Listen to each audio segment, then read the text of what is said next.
All right. So thank you everyone for joining today. We are now at part two of our Abuse-Free Sport webinar series. Merci à tout le monde de vous joindre aujourd'hui parmi nous. On en est à la deuxième portion de notre webinaire. De notre série de webinaires sport sans abus. Donc, on est vraiment excités de vous présenter le prochain sujet pour aujourd'hui.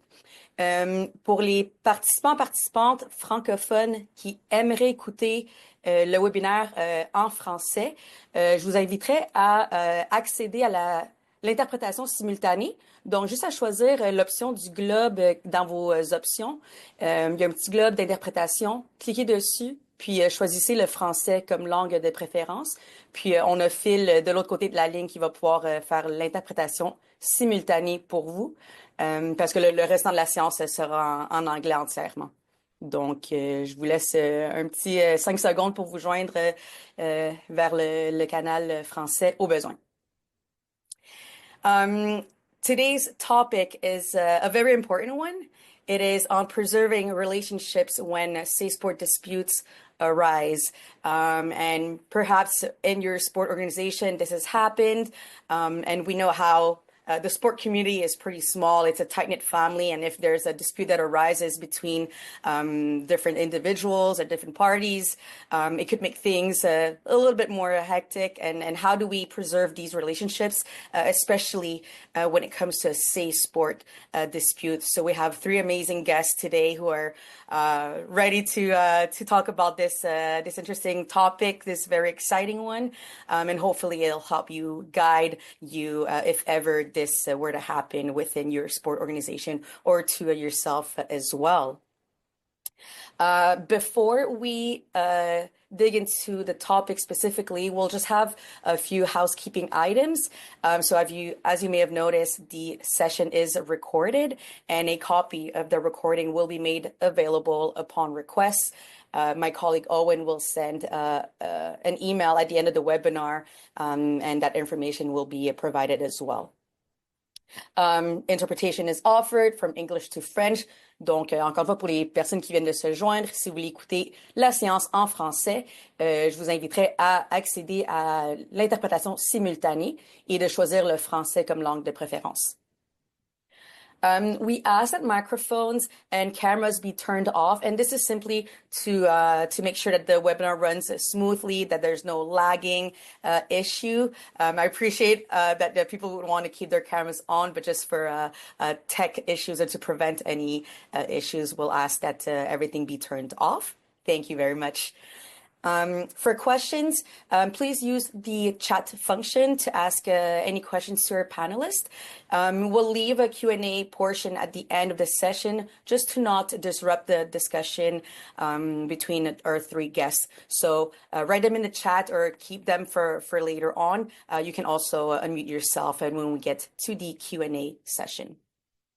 And for any tech difficulties, please email us at our education email address, and Owen and I will be more than happy to assist you if needed. I also do want to mention that the SDRCC sits on the traditional and unceded territory of the Kanien'kehá:ka people, which is also part of the Haudenosaunee Confederacy. So that's on the south shore of Montreal in Quebec that we are situated.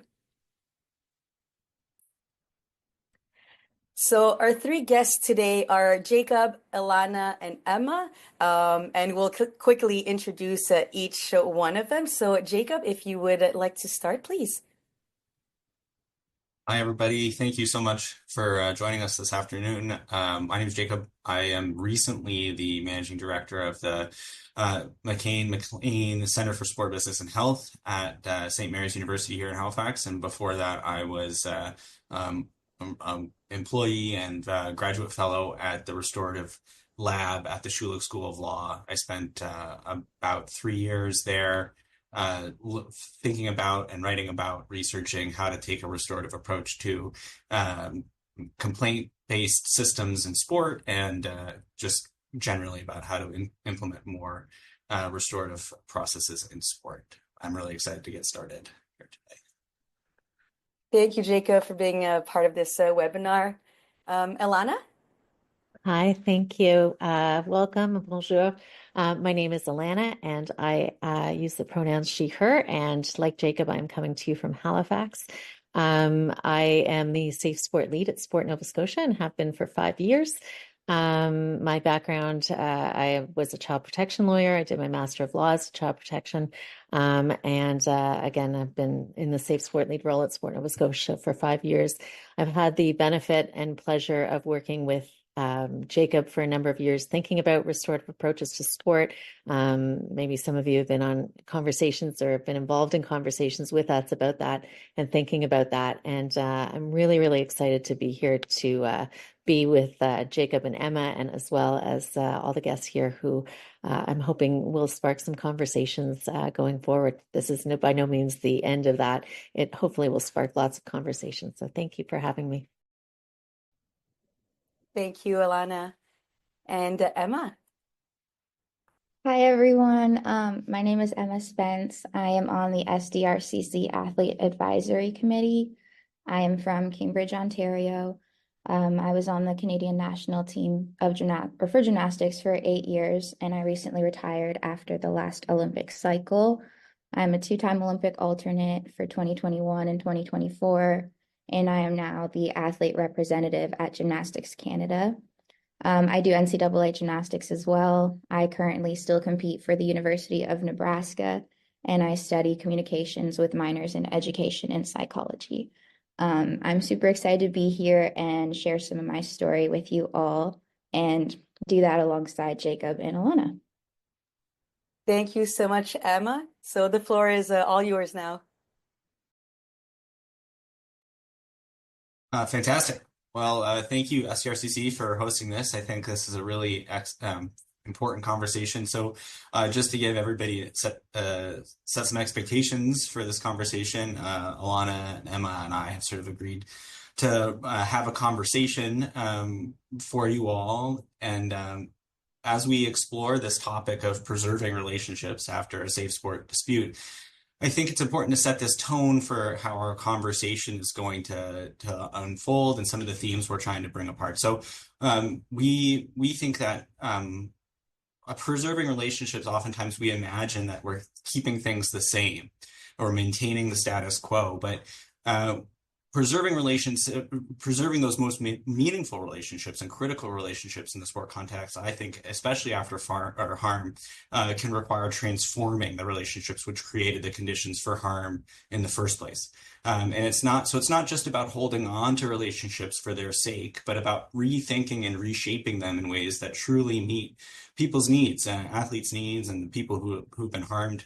In this discussion, we are really lucky and honored in many ways to have Emma with us to provide some crucial access to the lived experience of elite level sport and to help us untangle and unpack the relational needs that kind of life and that kind of experience can generate. Elana and I will respond in large part and build on what Emma says to bring in our own areas of expertise, but being cognizant of our own positionality as part of those sort of those structural players in that sport ecosystem.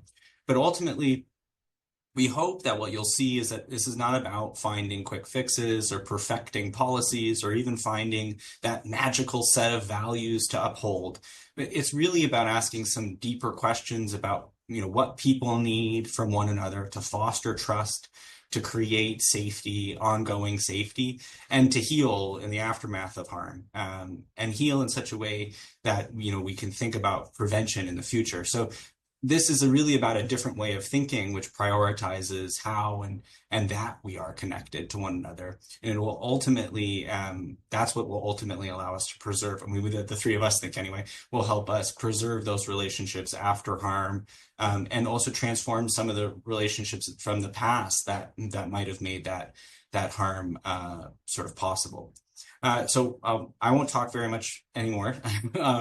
So but I want to start by asking Emma to, I will just say the way this will unfold is that we've sort of thought of some questions for Emma to answer for us all so that we get a sense and we can unpack together some of these what we're calling relational needs, so we can think about how relationships, what relationships need, what positive relationships need in order to be preserved or transform the ones that are harmful. Okay, so Emma, thank you so much for doing this. My first sort of question for you is, what has it felt like to navigate relationships in the aftermath of a SafeSport dispute? What were the tensions and what made it harder or easier to deal with those tensions? And I want, because we've talked about this, I'll just say for the audience that we're thinking about relationships in the broadest possible sense. So it's not just relationships between people, but relationships to institutions. It can be relationships to a set of rules. It can be relationships to the sport itself. It could even be relationships to food in some cases. So relationships in the most broad sense of the word. Okay, take it away. All right. So I'm going to share some of the experiences or things that I've gone through over the last few years. And honestly, I just want to say, to start this off, is that I do feel like I've healed from a lot of these things. It took me a little bit to reflect and really think back and put myself in the same position that I was a couple years ago, when I was really in the middle of a situation like this. So yeah, when I was thinking back, I feel like for the longest time, it felt like I couldn't trust the people that I was working with. For example, coaches, NSO, all the people that were kind of in charge of me and what I was doing. For the longest time, I had some issues building back that trust. And it felt like no matter kind of what I said to them or what they said to me, it wouldn't really fix some of the things and the harm that has already been done. And another thing that really stuck with me is that it was really hard knowing that the people that I was communicating with or having to engage with were completely fine. And for me, it felt like I was just struggling so much mentally, emotionally, and just in so many different ways, because it felt like my world was kind of falling apart, because at the time, gymnastics was everything. Now I have other factors in my life that kind of contribute to, I guess, who I am. But at the time when I was younger, gymnastics was all I did. And having things in my sport or the people that I was working with falling apart like that, I just felt so alone, and it felt like everything was falling apart. But the people that I was trying to communicate that with or working with, they all seemed completely fine. And having that kind of dynamic was really hard, because I don't know, I wouldn't even say it was necessarily a lack of empathy or anything, but it was so personal to what I was going through, and it felt like it kind of took over my whole life. So I know I felt anger and frustration every time I had to communicate with members of either the NSO or coaches or people that were just around when I had to go through that. And basically how I handled this is I ended up taking a break from competing for my NSO for about half of a season to heal. At the time, I wasn't even sure if I was going to be going back to competing in elite gymnastics. This was at the beginning of my NCAA career. So for a while, I wasn't sure if I was just going to do NCAA and just kind of be done with elite. But once I took a step back and I was away from that kind of environment, I started to gain my love for the sport again through my NCAA career. And that is when I decided to do elite gymnastics again. Even though I decided to move past everything that happened, and some of the people who were in leadership positions before the dispute were no longer working for the NSO, I still felt very anxious having to work with them. And somewhat unwanted. I know that being in that position of speaking up or saying no, this is not okay to be handled this way or be treated this way, I felt like that almost made me feel unwanted by them for a long time, and that was really hard to move past. Sometimes I felt like there were some biases in just the way that I was treated or targeted or team selection process due to that. And even though I didn't necessarily share what happened with me, it seemed like other people from the NSO must have, because everyone knew, even if I didn't share kind of what happened to me. So that, I don't really know how that happened. But that kind of played a role in that too. It's even though I didn't share my story and I didn't share what happened, everyone kind of knew what was going on, and that created a weird tension for me because I didn't really understand how. But yeah, for the rest of my elite gymnastics career after my dispute, I always felt a little bit like an outsider within the NSO. And I feel like there were always those tensions, whether people felt bad about what happened or they were uneasy around me because I did speak about what happened. Um, but eventually, honestly, I was able to rebuild relationships with some of the staff members and coaches. It did take some time, and especially because I was young when everything happened. Like now I'm 21, so I'm still not even like that old, but things happened a long time ago. So I was young when that happened. And after they like apologized and showed me that they were committed to being better, I feel like I was able to rebuild those relationships.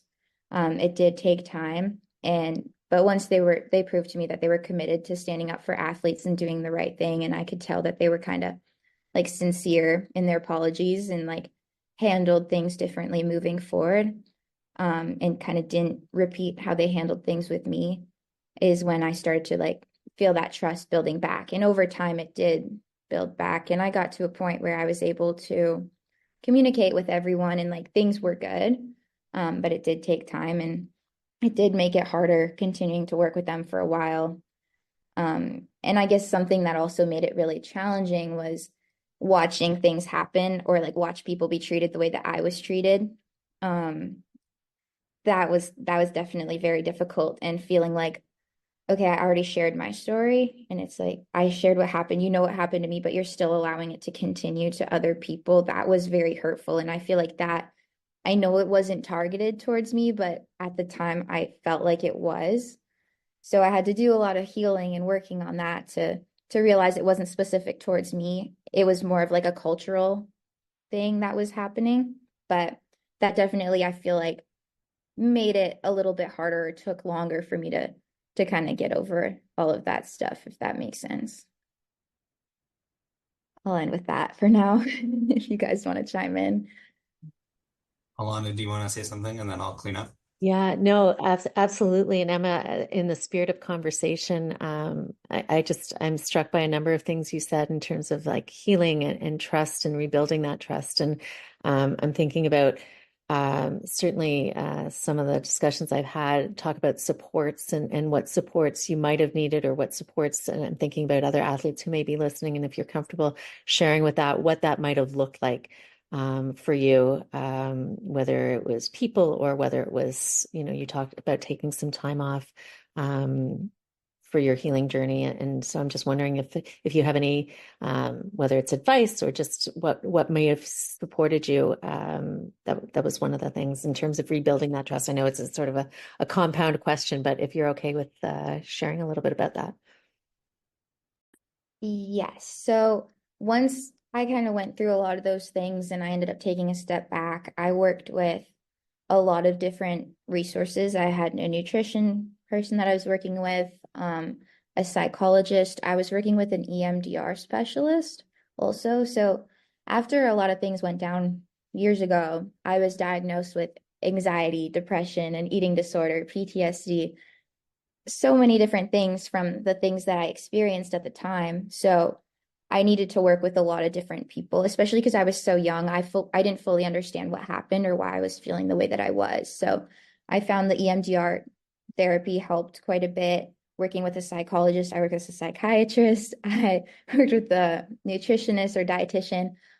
So all of those people collectively working with me over a long period of time, I was able to recover from a lot of those things. And also having a good support staff or just support system around me, like my family, my siblings, my close friends, and have a group of people that I could share what I was going through with. Because not that I was ashamed to feel the way that I was, but I was kind of confused and I felt like it was wrong to feel the way that I was and be struggling as much as I was. So just creating a safe space for me to be able to share what I was going through and be able to navigate those hard times with. Thanks, Emma. I'm sure Jacob has a lot of questions too. And I want this to be sort of a dialogue, but your story is fascinating and what you've experienced and your willingness to share. So I think we can all learn from that. But Jacob, I'll turn it over to you so I don't dominate the questions. No, not at all. I think Emma, I just want to drill into a couple of things that you've mentioned here. So I think in the spirit of this idea of preserving relationships and understanding what you know, what it means and what it takes, what are the conditions for relationships, good, positive relationships to exist. I think it's really striking that you're talking about what is effectively the reintegration, like your own reintegration into sport after a time away. And what was really important to me from your story was the necessity of behavior changes and transformation of the people, the system, the staff members, basically, who shifted the way that they interacted with you, that shifted the way that they cared for you and supported you as an athlete. And that was what, are part of the key to trust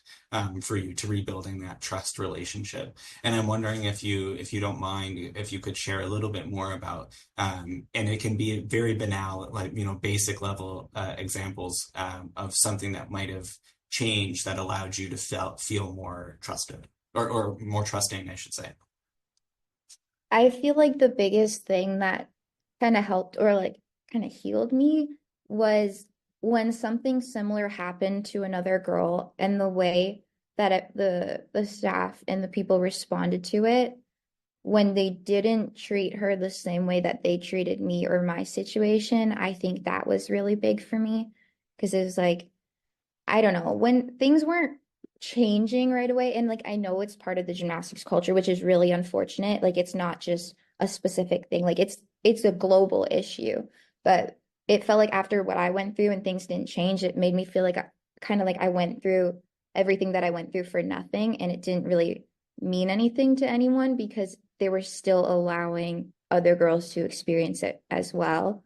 But I feel like once there was finally like a change in response on how the adults in charge were handling things, that's when I was like, oh, okay, like maybe they are starting to understand or they are wanting to go the extra mile to protect the athletes that are going through these things. I think that was really when I was like, oh, like they are wanting to do better and they are wanting to be a part of this change to protect the next generation of athletes. And that's so important. I think I think I just want to pause here and recognize how lucky we are to have such an articulate athlete with us today, and somebody who's done so much work to be able to speak about these things so well. But you've hit upon something I think that's ubiquitous in my experience. I'm sure Elana can talk about this too, in the sense that of people who have been harmed in sport, but also more widely in quite in other violent, transitional justice contexts where victims of harm often come through their harm, and their desire is one of change and one to see other people kept safe.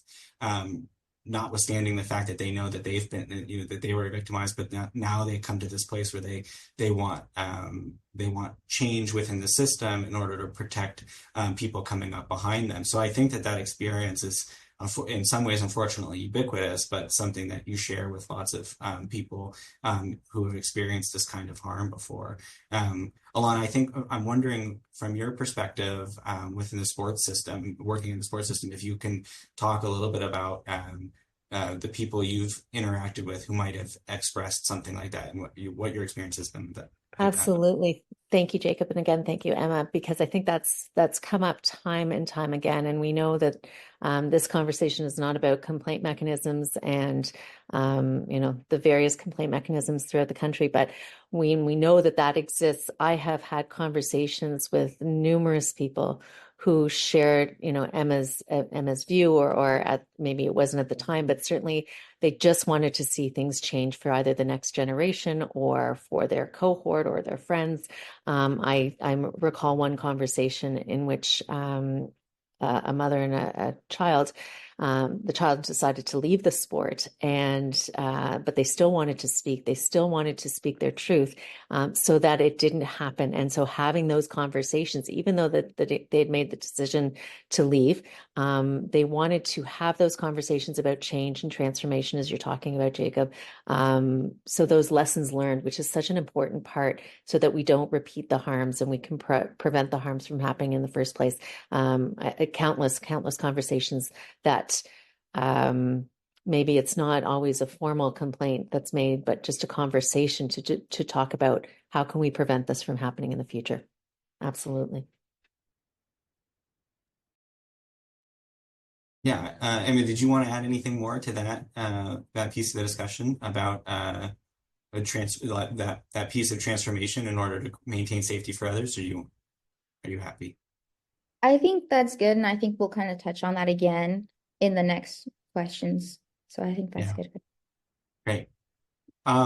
Okay, so I want to move on a little bit here, but I think it's really important to just keep in mind some of these ideas that Emma's been bringing up about how isolating the way that these sort of the way we respond to harm most often can be. So, and also not necessarily the systems, it's just the nature in some ways of the harm itself. It can be isolating and can be individuating. And so one of the things that I think is helpful in these conversations when we're trying to understand the relational impact of these kinds of situations of this kind of harm is to recognize that harm ripples in communities and harm ripples within our networks of relationships, and recognizing that ripple is so important. And so one of the things that I want to ask about, Emma, is what kinds of things do athletes need when this kind of harm has occurred? So we've talked a little bit about these support networks that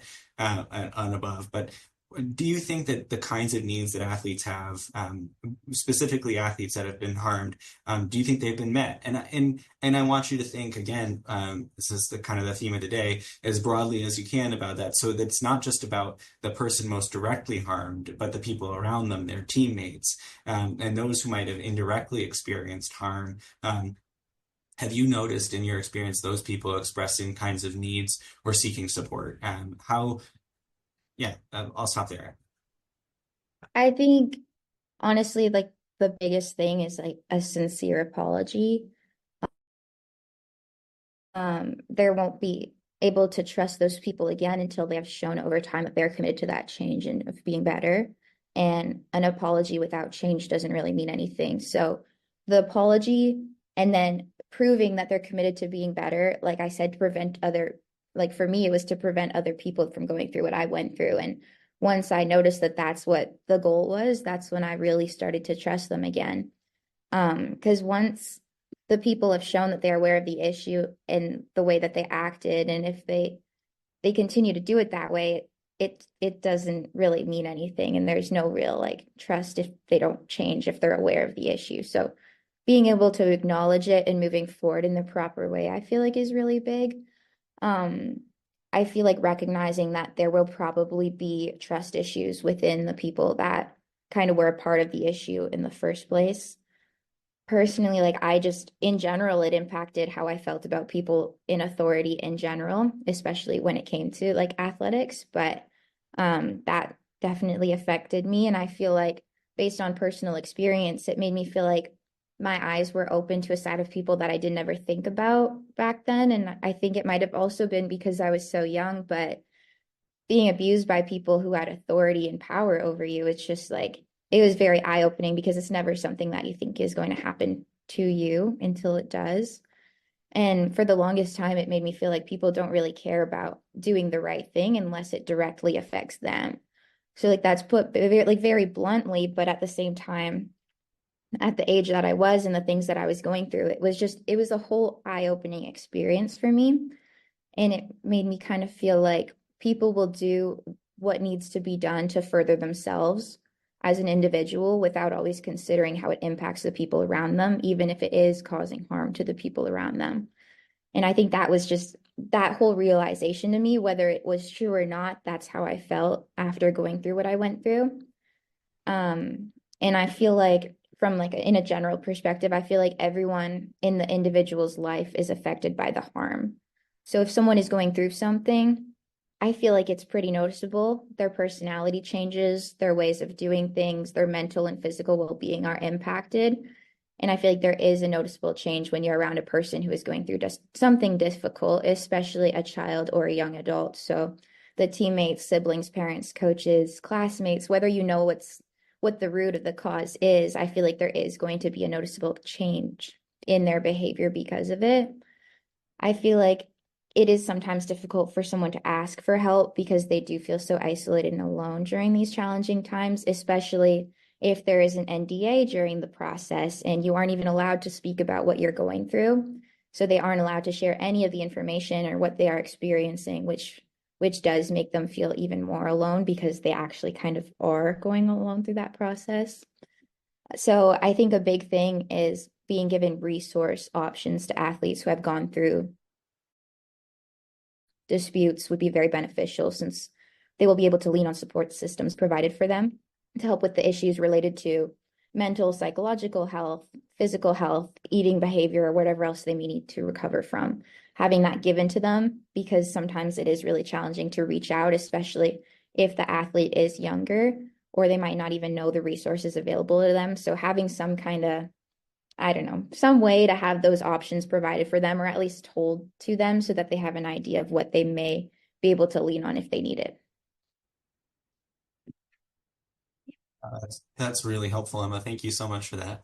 I think, well, I want to give Elana an opportunity to respond to that, because I think her position with Sport Nova Scotia as a sport regulator can shed some light on how that support infrastructure can show up.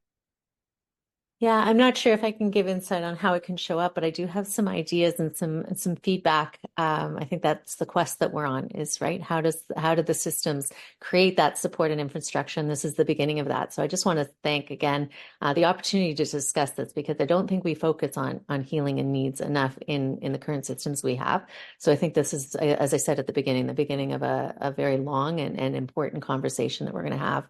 And I want to touch upon, and you talked about resource for athletes, and I support that and try to focus on that in my work. But in some of the conversations I've had, and I don't directly take complaints and deal with SafeSport disputes, but I've had a number of calls from parents who are just, their children are going through some experiences, some negative experiences. And one of the reasons why Jacob and I probably started talking years ago was this realization that the ripple effects of these harms are real and they're present. And I think about some of the conversations I've had with parents whose children are going through this, and the absolute level of sadness or anger or what have you, and how it can ripple out even further, as you mentioned, into teams and into schools and into communities. And I don't know if we pause to think about that. I think we're still in a little bit where we think about, I'll use the terms like complainant respondent or things like that, but we don't necessarily pause and think about all the ripple effects. And so I'm also mindful of one of your suggestions when you talk about resources for athletes, but maybe consideration of resources for those also affected. That's something that we might want to pause as we start on this journey or continue on the new journey that we're talking about, when we think about that sort of, as Jacob alluded to at the beginning, that level of connectedness and how we are all connected. And so I think it's something important to think about. And I again, glad you raised it, because it's something that I get spoken to and asked about quite a bit. I agree. I think a really big thing is, especially when there is like that NDA involved and people aren't allowed to share what they're going through. I don't know if there's a way to create like or just have like an assigned person, like, hey, like if you want to talk about it, you can talk to this person about it, especially if you are younger going through something like that. I don't know, some kind of way to help with that situation, because not being able to talk about it with anyone is very challenging, especially if it does go on for years. I think you're completely right, Emma. And to be quite honest, I think the easiest way to get around an NDA is to not have them. But I think it's a deeply troubling, but that's not what we're here for today. I think one of the things that really strikes me about what you're saying is what's coming to my mind is the way in which you experienced harm at the hands of a coach, and then there's been the process itself has had these sort of knock-on secondary effects to your life and to the people around you. And one of the things that I think is inescapable from your story is the way in which we cannot miss how the impact of our relationships has on the way we move through our life, right? And I think it's the way in which, especially the way in which you talk about your experiences of isolation, and the way in which being removed from the community of support and being removed away from the people who were supposedly there to kind of care for you within the sport had a detrimental effect, and wasn't and wasn't necessarily supportive. I think it was that's really, really important message, especially when we're talking about preserving relationships, because it speaks to the need for those kinds of support networks to be inclusive and to be positive, and for people to have ways back in to those kinds of support networks rather than be sort of permanently ostracized. So I think that's a really important piece of what you're talking about. And unfortunately, I'm mindful of time here, so I really want to get to the last question. It's, I think, the coup de grace, as it were. Anyway, so I want to move on to this last question, and then I know that the chat is kind of popping off here, so we have lots to talk about. But so this, to me, this is the question. All of these questions are very important, but this is very close to my heart, because there is this, I think, question that, or we often in our sports system bifurcate or separate the ideas of complaint management and responding reactions to harm and procedures in response to harm. We separate that as one sort of pocket, and that's where sport justice occurs. And then there's this other side of things, which is what we're kind of talking about now, which is the preservation of relationships and sort of supporting people. And to me, I think, and I suspect that both of you agree, that justice can be understood in a different way. Justice in sport can be understood in a different way, where those two things are no longer delinked, and that the response to harm and the proactive prevention of harm is something that happens at the same time. And to me, this is coming to the question, to me that happens in the spirit of collaboration and participation of athletes, of those who have been harmed. So my question for you is, when you imagine a sports system that truly prioritizes these kinds of relational needs, so these needs about not being isolated, about having a system and group of people you trust and who can support you, and knowing where to go and what kind of supports are available if you do experience harm, having a sports system that truly prioritizes those needs, what would that look like? And how might athletes, coaches, and organizations interact differently? And I mean, by interact, I really mean relate to one another, not just in those moments where we're responding to harm, but in those everyday passings in the hall or in a practice area in the field of play. How does that change when we shift so that we're prioritizing relationships? I think a really big thing is athletes having a say in what they're doing, especially athletes who are adults. I feel that often coaches treat adult athletes like they are still children when they grow up. Especially gymnastics is a sport that you start out pretty young. So a coach is with you from, 4 years old all the way to till you retire sometimes. So I think sometimes it's hard for the coach to kind of be like, okay, she's not 10 years old anymore. I don't need to tell her everything that she needs to be doing. And it's important for athletes to have an input in what they do. they understand their bodies well and they know what is best for them to feel at their best. And especially when they do get older, that's something that you kind of realize over time. I think having open communication between athletes and the NSOs and coaches, I feel like there shouldn't really be any secrets in what the athletes are required to do, especially when they start to mature. They should be aware of the decisions being made and be able to ask questions for clarification if needed. And it should be normalized to have those conversations. I feel like now it's still not as normal to just be like, if something's brought up, to question it. Even if you just want more information, it's not even necessarily because you don't agree with it, but just being able to have a space where athletes can ask questions and feel supported, and there aren't really any like behind the scenes things going on. I feel like there should be a partnership between the athletes and the coaches.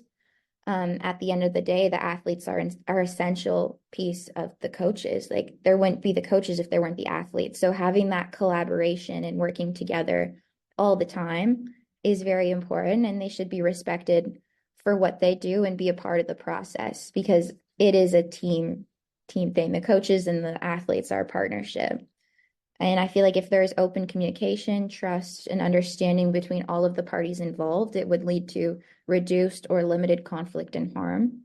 I feel like the coaches and NSOs ask for athletes' input after harm has been done. I think this is also a big thing on rebuilding relationships. If there has been any issues that happened or harm has happened, asking the athletes' input on what could have been done differently, ask them ways they could have handled the situation differently to prevent as much harm moving forward, or how they felt throughout the process, or what caused them to feel that way.